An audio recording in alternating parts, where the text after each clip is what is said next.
الحمد لله رب العالمين والصلاة والسلام على سيدنا مولانا محمد خاتم النبيين وإمام المرسلين وعلى آله وأصحابه أجمعين وعلى كل من تبعهم بإحسان إلى يوم الدين. أما بعد،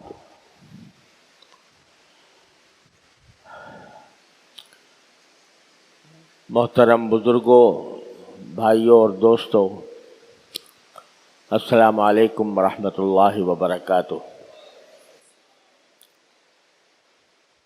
اللہ تبارک و تعالیٰ کے فضل و کرم سے ہمیں اپنی زندگی میں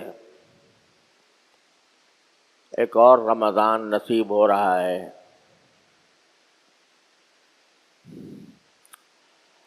اللہ جل جلالہ نے اپنے بندوں پر کرم فرمانے کے مختلف عنوانات رکھے ہیں،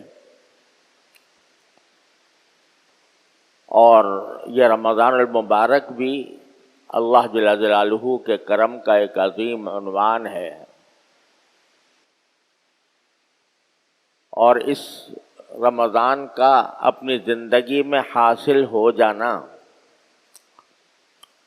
یہ بھی اللہ تبارک و تعالیٰ کی ایک ایسی نوازش ہے کہ اس پر اس کا جتنا شکر ادا کیا جائے کم ہے۔ آپ ذرا سوچیں کہ پچھلے سال رمضان میں یا اس سے پہلے سال رمضان میں کتنے ہمارے اعزاء اقربا، دوست احباب، ملنے جلنے والے رمضان المبارک کی ان عبادتوں میں ہمارے ساتھ شریک تھے، نمازوں میں، روزوں میں اور دوسرے عبادات میں ہمارے ساتھ شریک تھے، لیکن آج وہ دنیا میں موجود نہیں رہے اور رمضان المبارک کی ساعتوں سے فیضیاب ہونے کا موقع ان کے لیے ختم ہو گیا۔ لہذا جب رمضان المبارک ہم پر سایہ فگن ہو تو سب سے پہلی چیز اور سب سے پہلا کام جو ہم پر واجب ہوتا ہے وہ اللہ جل جلالہ کا شکر ہے۔ یا اللہ، آپ کا فضل و کرم ہے، آپ کا شکر ہے کہ آپ نے یہ مبارک مہینہ ہمیں اپنی زندگی میں عطا فرما دیا، اور اس بات کا موقع فراہم فرمایا کہ اس مہینے کے اندر ہم اپنے گناہوں کی بخشش کا سامان کر لیں، اور جس مقصد کے لیے اللہ جل جلالہ نے یہ مہینہ مقرر فرمایا اور جن کاموں کی اس میں ہم کو ہدایت عطا فرمائی، اللہ تبارک و تعالیٰ نے کے فضل و کرم سے وہ ہماری زندگی کا ایک اہم سرمایہ ہے۔ اللہ تعالیٰ اس سے ہمیں صحیح فائدہ اٹھانے کی توفیق عطا فرمائے۔ اصل میں دیکھا جائے تو صبح سے لے کر شام تک کے جتنے اوقات ہوتے ہیں وہ سارے سال میں ہر روز ایک جیسے ہیں۔ سورج نکلتا ہے، بڑھتا ہے، دھوپ ہو جاتی ہے، شام ہوتی ہے، سورج غروب ہو جاتا ہے، رات آ جاتی ہے۔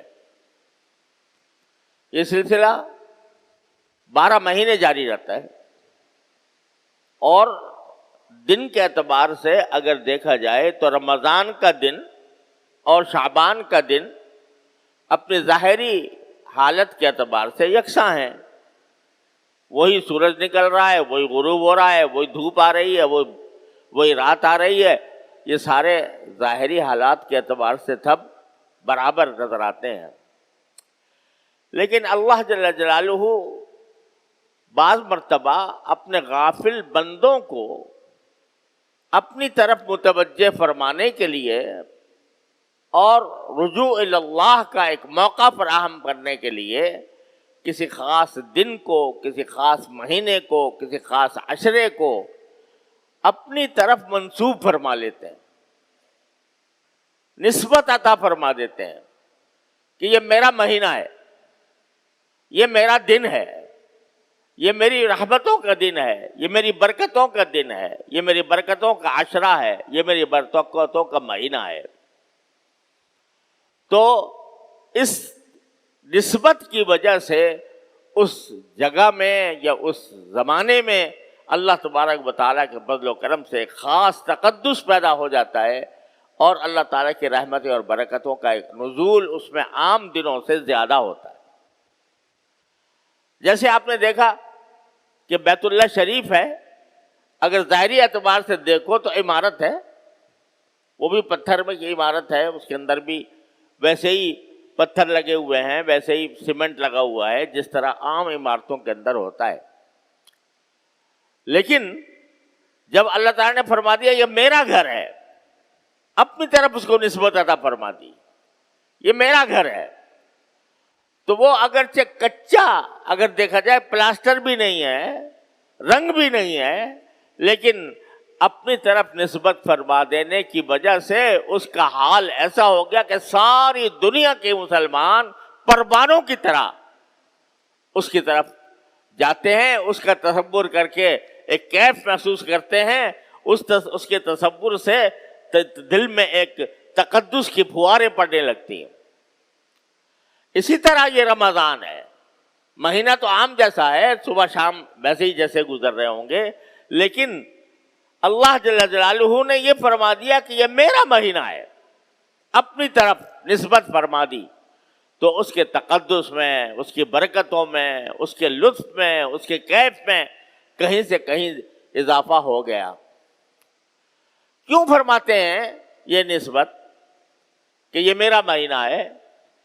یہ اس لیے فرماتے ہیں کہ ہم لوگ اپنی 11 مہینوں کی زندگی میں اپنے دنیا کے کام دھندوں میں، صبح شام کی مصروفیتوں میں اتنے محو رہتے ہیں کہ براہ راست اللہ تبارک و تعالیٰ کے ساتھ تعلق کرنے کے جو کام ہیں وہ پیچھے رہ جاتے ہیں۔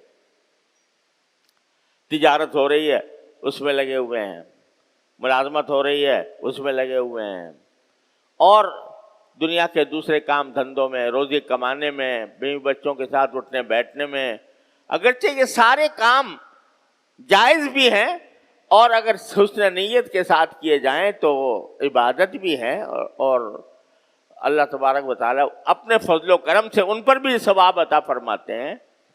لیکن ایک ہوتا ہے براہ راست اللہ جل جلالہ کے ساتھ تعلق قائم کرنا، اللہ تعالیٰ سے لو لگانا، اللہ تبارک و تعالیٰ کی طرف رجوع کر کے اپنا ایک بندگی کا رشتہ اللہ تبارک و تعالیٰ کے ساتھ قائم کرنا کہ اللہ میں بندہ ہوں، آپ میرے پروردگار ہیں، اے اللہ میں بندہ ہوں، آپ اب میرے پروردگار ہیں، میں آپ کی عبادت کرتا ہوں، آپ کی بندگی کرتا ہوں، اپنا سر نیاز آپ کی درگاہ پر، آپ کی بارگاہ میں جھکاتا ہوں، اور اپنی پیشانی آپ کے بارگاہ میں ٹیکتا ہوں، اپنی عاجزی کا اظہار کرتے ہوئے، اپنے تذلل کا اظہار کرتے ہوئے باری تعالیٰ کی بارگاہ میں حاضری۔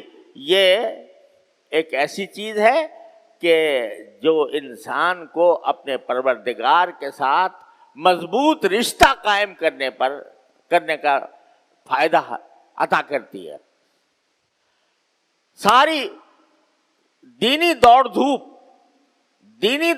میں کہہ رہا ہوں، دینی دوڑ دھوپ یعنی جتنی بھی عبادتیں ہیں، علم حاصل کرنا ہے، بعض کی مجلس میں جانا ہے، معلومات دین کی فراہم کرنا ہے، اور دین کے احکام سمجھنا ہے، یہ ساری دینی دوڑ دھوپ، اس کا جو اصل مقصد ہے وہ کیا ہے کہ بندے کا اپنے اللہ کے ساتھ رشتہ قوی ہو جائے، یہ ہے مقصود۔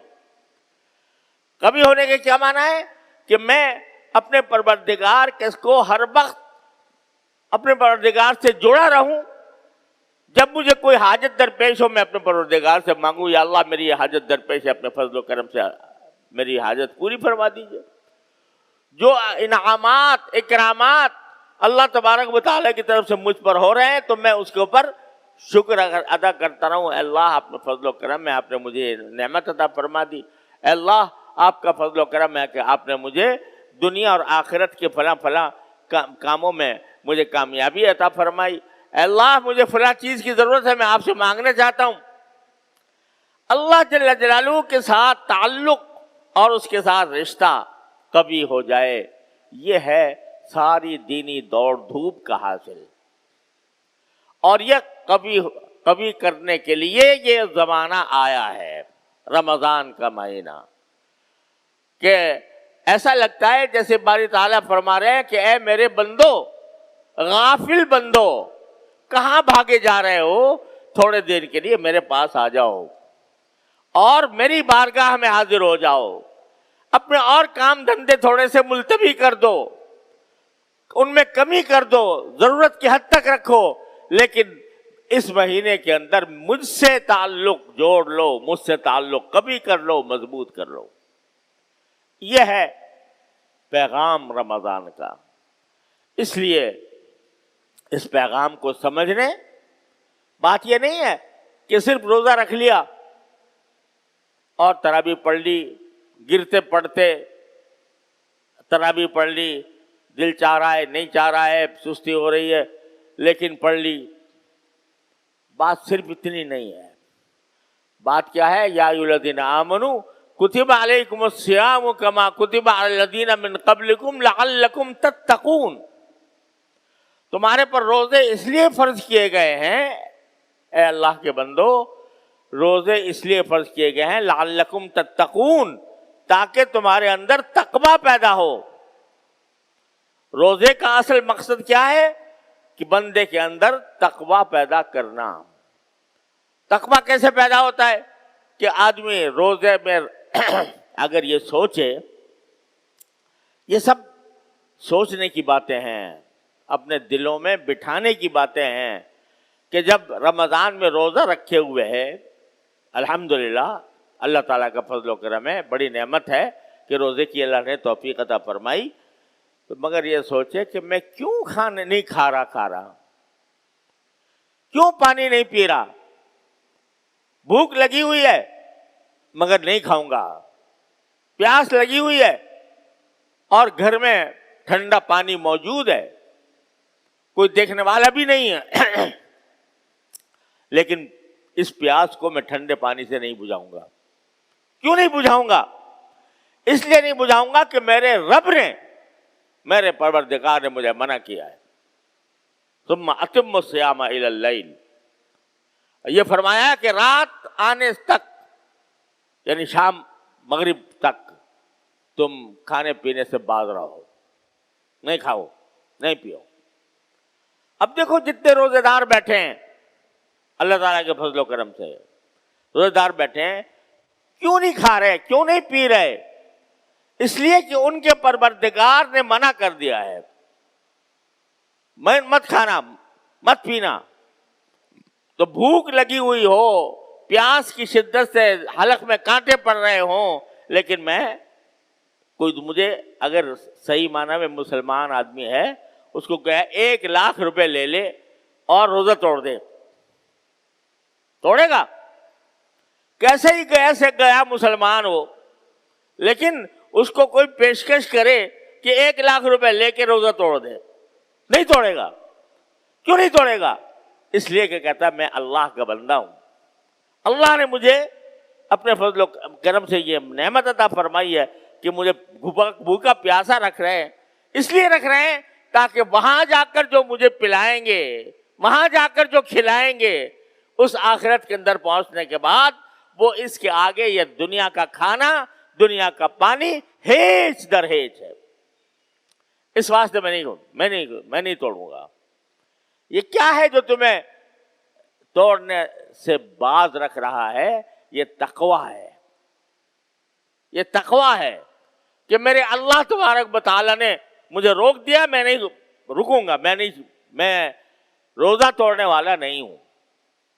یہ تقویٰ اللہ تبارک و تعالیٰ کی تقویٰ کی مشق کرا رہے ہیں، اور تقویٰ کی مشق کرا کے یہ دل میں بٹھانا چاہتے ہیں کہ تم اللہ کے بندے ہو، اور بندے کا کام یہ ہے کہ جو آقا جو حکم دے دے وہ یہ دیکھے بغیر کہ اس میں مصلحت کیا ہے، اس میں حکمت کیا ہے، اس میں فائدہ کیا ہے، بندے کا کام یہ ہے کہ اس کو بجا لائے. خواہ تکلیف ہو رہی ہو، خواہ پریشانی ہو رہی ہو، لیکن میرے پروردگار نے مجھے یہ فرمایا میں یہ کام کر کے رہوں گا، اور جس چیز سے اس نے روکا ہے اس سے رک کے رہوں گا. یہ مشق کرائی جانے مقصود ہے اس رمضان کے مہینے کے اندر ہم سے اور آپ سے تقویٰ کی مشق. اب ذرا سا اسی کو رخ بدل کر دیکھیں کہ مشق کیسے کرائی جا رہی ہے، کہ ایک ایسے طریقے سے کرائی جا رہی ہے کہ بھئی ایک نظام بنا دیا پوری دنیا کا کہ یہاں دنیا میں جہاں مسلمان بستا ہے وہ اس دن میں کھانے پینے سے پرہیز کرے گا. اب بھائی یہ بھی ذرا سے سوچنے کی بات ہے کہ ہم کھانا جو تھا وہ کوئی حرام کام تھا، حلال تھا. یا ایھا الرسول کلوا من الطیبات واعملوا صالحا، اللہ تعالیٰ نے فرمایا جو پاکیزہ چیزیں میں نے تمہارے لیے پیدا کی ہیں اس کو کھاؤ آرام سے، اللہ کے شکر ادا کرو کھا کر.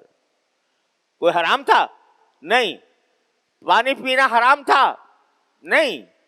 لیکن تم نے اللہ کی خاطر، اللہ کے حکم کی خاطر پانی پینا چھوڑ دیا، کھانا کھانا چھوڑ دیا، یہ سب چھوڑ دیا. تو جو چیز پہلے ہی سے حرام تھی، جو چیز پہلے ہی سے حرام تھی، رمضان سے پہلے ہی سے حرام تھی، وہ اگر نہ چھوڑی تو یہ کیسا روزہ ہوا؟ جھوٹ حرام تھا کہ نہیں؟ چاہے رمضان ہو یا غیر رمضان ہو، جھوٹ حرام تھا. اگر کھانا پینا جو حلال تھا وہ تو چھوڑ دیا، لیکن جھوٹ جو حرام تھا وہ نہ چھوڑا، تو یہ عجیب بات ہو گئی کہ بھئی یہ ایک طرف تو کہہ رہے ہو کہ میرے مالک نے کہا ہے کہ کھانا چھوڑ دو اس لیے چھوڑ رہا ہوں، لیکن دوسری طرف مالک نے یہ بھی تو کہا ہے کہ جھوٹ نہ بولنا، وہ نہیں چھوڑتے. اور مالک نے یہ بھی تو کہا ہے کہ غیبت نہ کرنا، وہ نہیں چھوڑتے. تو یہ کیا بات ہوئی کہ حلال چیزیں تو چھوڑ دیں اور جو حرام چیزیں تھیں وہ نہ چھوڑی؟ جھوٹ بولنا نہ چھوڑا، غیبت کرنا نہ چھوڑا، آنکھوں کا غلط استعمال نہ چھوڑا، دوسروں کے سامنے زبان درازی اور دوسروں کو دل سے ستانا یہ نہ چھوڑا. تو بھائی یہ کیا بات ہو گئی کہ حلال چیزیں تو چھوڑ دی اللہ کے کہنے پر، اور جو حرام چیزیں تھیں وہ اللہ تعالیٰ کے کہنے پر نہ چھوڑی؟ تو یہ تو کوئی مزیدار روزہ نہ ہوا، یہ تو ایک ظاہری روزہ ہو گیا. لیکن تم نے اگر وہ کام نہ چھوڑے تو تربیت تو یہ دینی مقصود ہے تقویٰ کی کہ اللہ کا حکم جس چیز سے منع کر دے اس چیز سے رک جاؤ. یہ تربیت دینی مقصود ہے تقویٰ کی. تو اس لیے اس مہینے میں صرف اگر کھانا پینا ہی نہیں چھوڑنا، جھوٹ بولنا بھی چھوڑنا ہے، دھوکہ دینا بھی چھوڑنا ہے، غیبت کرنی بھی چھوڑنی ہے، دوسرے کو ستانا بھی چھوڑنا ہے، بلند آواز سے بول کر کسی کا دل دکھانا بھی چھوڑنا ہے، اور جتنے ایسے کام ہیں جو انسان کو تکلیف پہنچانے والے ہیں وہ بھی چھوڑنے ہیں. بیچارہ ایک روزہ دار آ گیا تمہارے پاس کوئی چیز خریدنے کے لیے، تم کو میں اس کی کھال کھینچ کے اور پھر روزہ رکھوں گا، تو اس کو گرا فروشی تم نے رمضان کے اندر شروع کر دی، تو یہ کوئی روزے کی حقیقت تم نے نہ سمجھے. لعلکم تتقون، تقویٰ کے لیے پیدا یہ مہینہ لایا گیا ہے، لہذا اس سے چھوڑو۔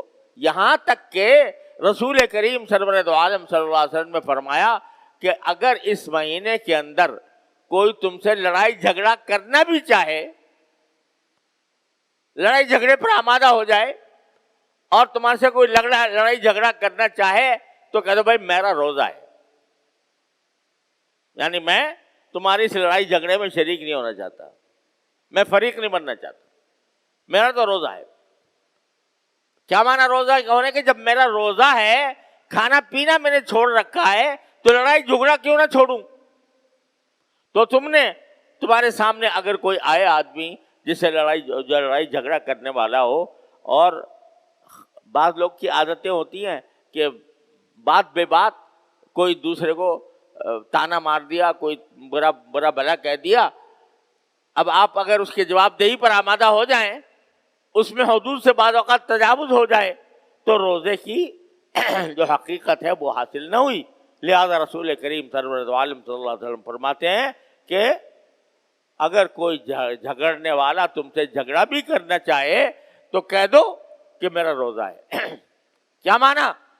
کہ وہ گالیاں دے رہا ہے، وہ برا بھلا کہہ رہا ہے، وہ غصہ ہو رہا ہے، کہہ دو بھائی میرا روزہ ہے، نہ میں گالی دوں گا، گالی کے جواب گالی سے دوں گا، نہ تمہارے جھگڑے میں شریک ہوں گا، نہ تمہارا کوئی جواب دوں گا، میرا جواب صرف اتنا ہے کہ میرا روزہ ہے، میں تمہارے ساتھ الجھنا ہی نہیں چاہتا، بات ختم ہو گئی۔